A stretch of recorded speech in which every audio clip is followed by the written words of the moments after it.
হচ্ছে সব থেকে বড়, সব থেকে পুরাতন দল আওয়ামী লীগ। আপনি যে কথাটি বললেন, বাংলাদেশকে স্বাধীন করেছে। আওয়ামী লীগকে বাদ দিয়ে আমাদের কোটি কোটি ভোটার আছে, তাদেরকে বাদ দিয়ে একটা নির্বাচন, এটা কারো কাছেই গ্রহণযোগ্য হবে না। আমাদের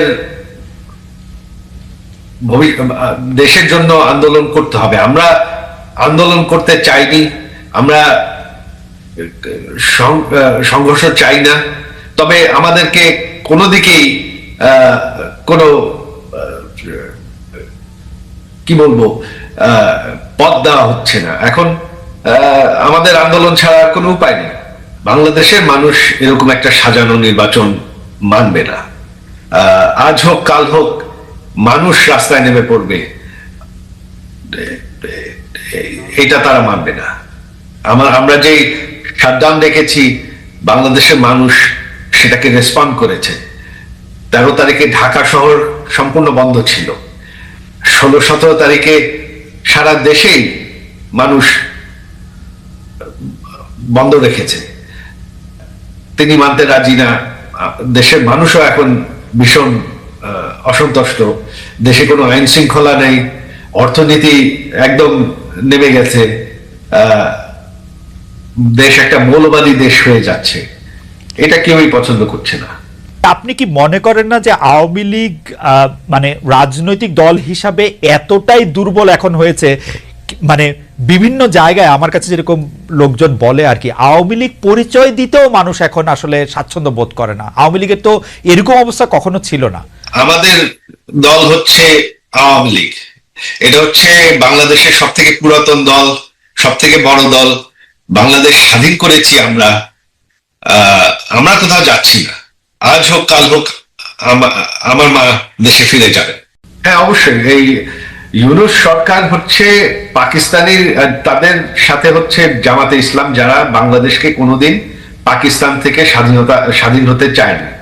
তারা 71-এ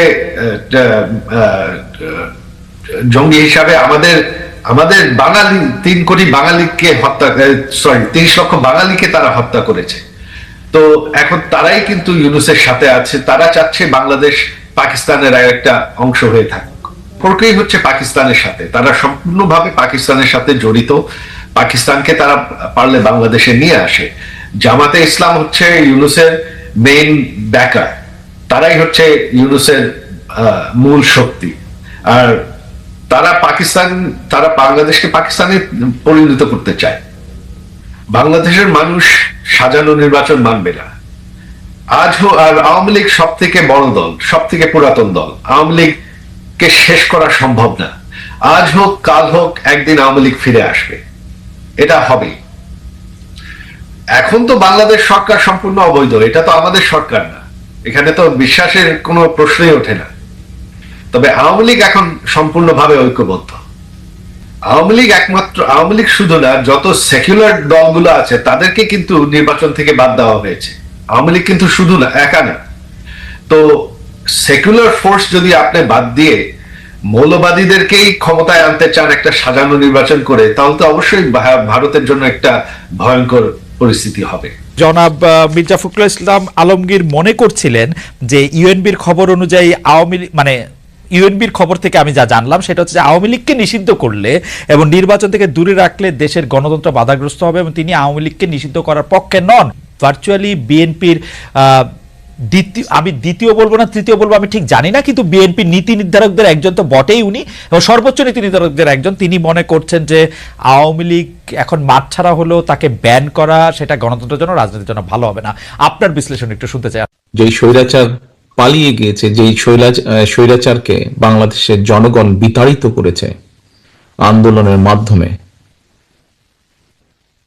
সেই স্বৈরাচার এই দেশের প্রত্যেকটি ক্ষেত্রকে কিভাবে ধ্বংস করে দিয়ে গিয়েছে এটি আমরা জীবনের পরতে পরতে অনুভব করতে পারি।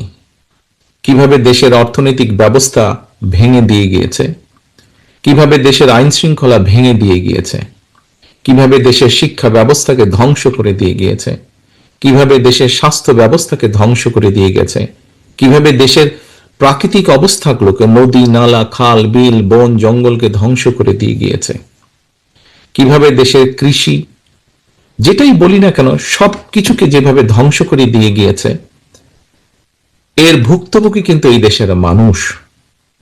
এখন একটি রাজনৈতিক দল হিসাবে এবং এই মুহূর্ত পর্যন্ত আত্মবিশ্বাসের সঙ্গে আমরা বলতে পারি বাংলাদেশের জনপ্রিয় রাজনৈতিক দল হিসাবে বিএনপির দায়িত্ব হচ্ছে দেশকে সঠিকভাবে পরিচালনা করা।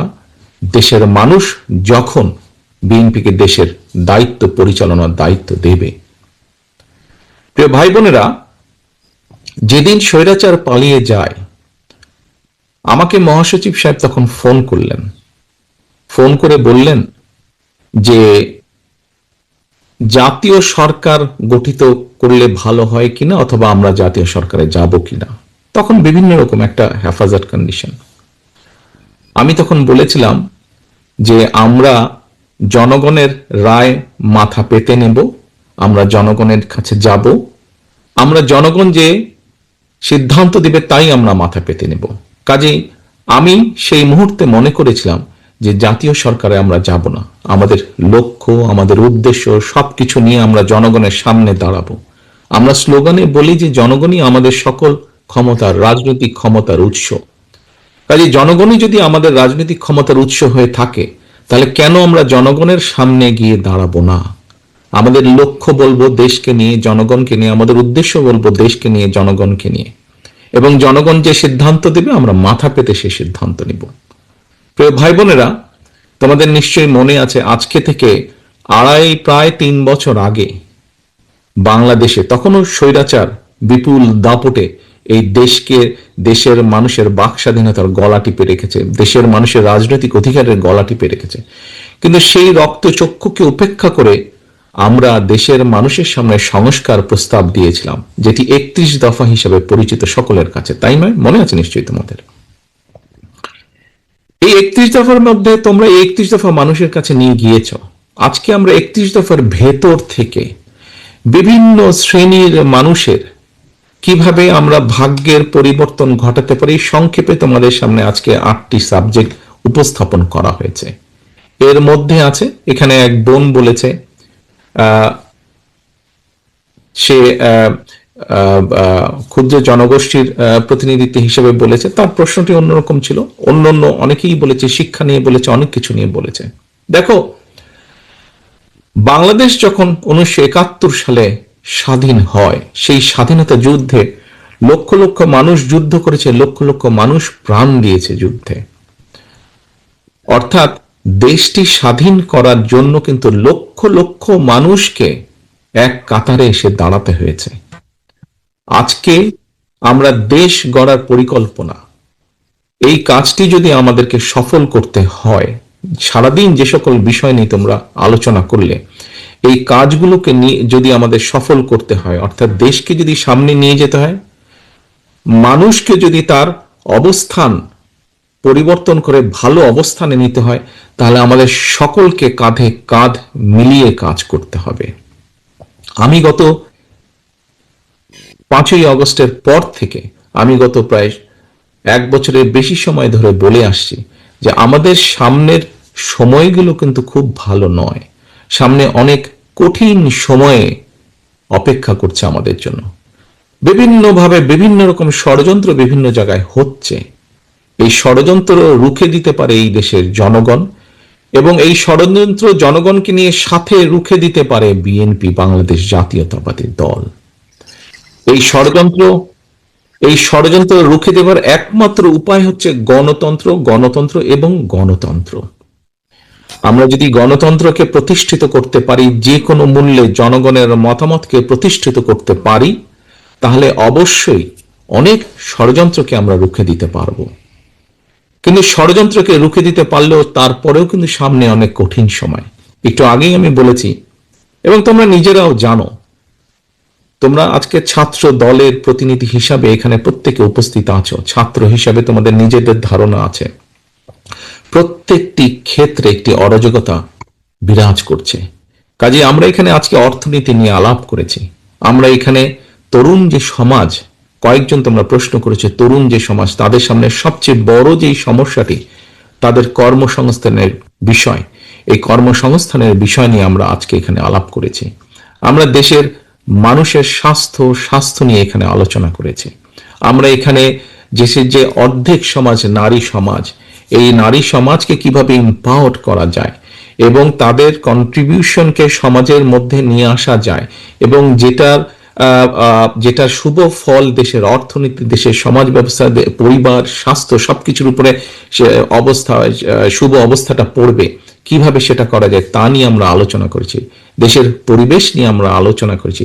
দেশের শিক্ষা ব্যবস্থা নিয়ে আমরা আলোচনা করেছি। কিভাবে শিক্ষা ব্যবস্থাকে আমরা গড়ে তুলতে পারি, কিভাবে শিক্ষকদেরকে আমরা গড়ে তুলতে পারি সুন্দরভাবে, কারণ শিক্ষকদেরকে যদি আমরা গড়ে তুলতে পারি তাহলে ভবিষ্যৎ শিক্ষা ব্যবস্থাকেও সুন্দরভাবে গড়ে তুলতে পারবো। কিন্তু এই কাজগুলো করা কিন্তু কঠিন কাজ, নট ইম্পসিবল, কিন্তু অনেক কঠিন কাজ। এবং দেশ এবং জাতিকে যদি নেতৃত্ব দিতে হয় তাহলে অবশ্যই একটি পরিকল্পনা আমাদের সামনে থাকতে হবে। প্রিয় ভাই বোনেরা, তোমরা আজকে যখন এই হলে এসে বসেছো, তোমাদের আলোচনা শুরু হয়েছে, তোমাদের আলোচনা শুরু হওয়ার সময় তোমাদেরকে প্রত্যেকে একটা করে ফোল্ডার দেওয়া হয়েছে, এবং কিছুক্ষণ পরে, খুব সম্ভবত লাঞ্চের পরে, তোমাদের সকলকে আলাদা আবার হাতে হাতে একটা লিফলেট দেওয়া হয়েছে না তোমাদের? সেই লিফলেটের মধ্যে কি আছে? সেই লিফলেটের মধ্যে কি আছে আমি বলছি। আলাদা একটি লিফলেট তোমাদেরকে দেওয়া হয়েছে। এখানে সোহেল, আজকে যে অনুষ্ঠান পরিচালনা করছে আমাদের জয়েন্ট সেক্রেটারি সোহেল, তার বক্তব্যে সোহেল কিন্তু একটি গুরুত্বপূর্ণ কথা বলেছে। আমি ব্যক্তিগতভাবে বিশ্বাস করি একটি বিষয়, আমরা যতগুলো পরিকল্পনা নিয়েছি, এই পরিকল্পনাগুলোকে সফল করতে হলে যেরকম আমাদের যোগ্য ব্যক্তিদেরকে বিভিন্ন জায়গায় দায়িত্ব দিতে হবে, কিন্তু তার থেকে দুইটি বড় ইম্পর্টেন্ট বিষয় আছে, যেই দুইটি বিষয়কে যে কোনো মূল্যে আমাদেরকে অ্যাড্রেস করতে হবে। এবং এই দুইটি বিষয়কে যদি আমরা অ্যাড্রেস করতে না পারি, আমাদের পুরো জাতি এবং দেশ সংকটের মধ্যে পড়বে। কি দুটি বিষয়? এক, দুর্নীতি, যে কোনো মূল্যে দুর্নীতির লাগাম টেনে ধরতে হবে। দুই, আইন শৃঙ্খলা পরিস্থিতি, যে কোনো মূল্যে আইন শৃঙ্খলা পরিস্থিতির লাগাম টেনে ধরতে হবে। যদি আমরা দুর্নীতি এবং আইন শৃঙ্খলার লাগাম টেনে ধরতে না পারি, তাহলে আমরা যে পরিকল্পনাগুলি গ্রহণ করেছি মানুষের স্বাস্থ্য নিয়ে, দেশের ভবিষ্যৎ সন্তানদের শিক্ষা ব্যবস্থা নিয়ে, নারী সমাজকে এম্পাওয়ার করার জন্য, দেশের কৃষি ব্যবস্থা, প্রত্যেকটি পরিকল্পনা আমাদের বাধাগ্রস্ত হবে, স্লো হয়ে যাবে আমাদের। সেজন্যই আমাদের সরকার গঠনের সুযোগ পাওয়ার সাথে সাথে সর্বপ্রথমে আমাদেরকে নজর দিতে হবে, সর্বপ্রথমে আমাদেরকে ব্যবস্থা করতে হবে দুর্নীতির লাগাম কিভাবে আমরা টেনে ধরব। প্রিয় ভাই বোনেরা, তোমাদের হাতে যে লিফলেটটা দেওয়া হয়েছে, এই লিফলেটের মধ্যে একদম তথ্য দিয়ে উপস্থাপন করা হয়েছে যে বিএনপি 2001 সাল থেকে 2006 সাল পর্যন্ত যখন দেশ পরিচালনার দায়িত্বে ছিল, তার আগে যেই স্বৈরাচারকে বিদায় করা হয়েছিল, সেই স্বৈরাচার যখন দেশ ক্ষমতায় ছিল, সেই সময় কিভাবে তারা দুর্নীতি ছেয়ে ফেলেছিল দেশকে, এবং 2001 সালে দায়িত্ব পাবার পরে কিভাবে খালেদা জিয়ার সরকার ধীরে ধীরে ধীরে ধীরে দুর্নীতির অবস্থার উন্নতি ঘটিয়েছিল, দুর্নীতি থেকে ধীরে ধীরে কিভাবে দেশকে বের করে নিয়েছিল, একটি আন্তর্জাতিক সংস্থার যে অ্যানালাইসিস, সেই অ্যানালাইসিস একদম পুরা সুন্দরভাবে তোমাদের সামনে তুলে দেওয়া হয়েছে সেই লিফলেটটার মধ্যে। কাজেই আমরা দৃঢ়ভাবে, অত্যন্ত আত্মবিশ্বাসের সঙ্গে বলতে পারি, এই বাংলাদেশে যদি দুর্নীতির লাগাম টেনে ধরতে পারে, তাহলে একমাত্র বাংলাদেশ জাতীয়তাবাদী দলই পক্ষেই সেটা সম্ভব। সেটি করা সম্ভব একমাত্র কারণ আমরা অতীতে করেছি, আমরা ইনশাল্লাহ ভবিষ্যতে দেশের মানুষ ভবিষ্যতে ইনশাল্লাহ আমরা সেই কাজটি করিয়ে দেখাতে পারবো। প্রিয় সহকর্মীবৃন্দ, কেউ কেউ বলে থাকে স্বৈরাচার যেভাবে বিএনপি সম্পর্কে, এই যে স্বৈরাচার, পলাতক যে স্বৈরাচার, তারা বিএনপির সম্পর্কে যেসব মিথ্যা প্রপাগান্ডা ছড়াতো, আমরা ইদানিং লক্ষ্য করছি কিছু কিছু ব্যক্তি বা দল ঠিক একই সুরে গান গাইছে বা একই সুরে কতগুলো কথা বলার চেষ্টা করছে। এখন প্রশ্ন হচ্ছে, তাদেরও তো দুইজন ব্যক্তি আমাদের সাথে সেই সময় সরকারে ছিল, এই দুজন ব্যক্তি পৃথিবীতে আর নেই। দুজনই সিনিয়র মানুষ, দুজনেই সিনিয়র রাজনীতিবিদ ছিলেন। তারা গত হয়েছেন। কাজেই যে মানুষ নেই তাদের সম্পর্কে অবশ্যই খারাপ কথা বলা উচিত নয়। তাদের প্রতি পরিপূর্ণ সম্মান রেখেই বলতে চাই, সেই দুইজন ব্যক্তির বিএনপি সরকারে শেষ দিন পর্যন্ত থাকা প্রমাণ করে দেয় দুটো জিনিস প্রমাণ করে যৌক্তিকভাবে। তারা অবশ্যই পূর্ণ কনফিডেন্স ছিল খালেদা জিয়ার উপরে যে খালেদা জিয়া দুর্নীতির বিরুদ্ধে যুদ্ধ করছে, সেজন্যই তারা শেষ দিন পর্যন্ত ছিল। এখন তাদের দলের অন্য যে যত বড় বড় কথা বলি কি না কেন, খালেদা জিয়া শেষ দিন পর্যন্ত দুর্নীতির বিরুদ্ধে যুদ্ধ করেছে এবং দুর্নীতির অবস্থার পরিবর্তন ঘটেছে, এই আত্মবিশ্বাস তাদের মধ্যে ছিল। তারা দেখেছিল সেই সরকারকে, কারণ তো সরকারের ভেতরেই ছিল, সেজন্যই তারা শেষ দিন পর্যন্ত এই বিএনপি সরকারের সাথে তারা ছিল। আমরা এইভাবেই ধরে নিব, আমরা অন্য কিছু বলতে চাই না। কেউ কেউ বলে থাকে যে তাদের বিরুদ্ধে কোনো কিছু অভিযোগ পাওয়া যায় না। আজকে যখন নিরপেক্ষ কোর্ট বসেছে, স্বৈরাচারের সময় আমরা দেখেছি কিভাবে আদালতকে ইনফ্লুয়েন্স করা হতো, কিন্তু স্বৈরাচার পালিয়ে যাওয়ার পরে মোটামুটি আমরা বলতে পারি যে আদালত এখন নিরপেক্ষতা আমরা আশা করি।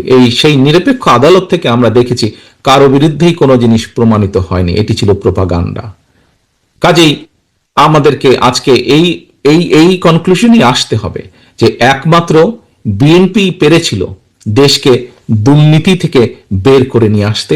ইনশাল্লাহ আগামী দিনেও বিএনপি পারবে। এবার আসো আইন শৃঙ্খলা, এবার আসো আরেকটি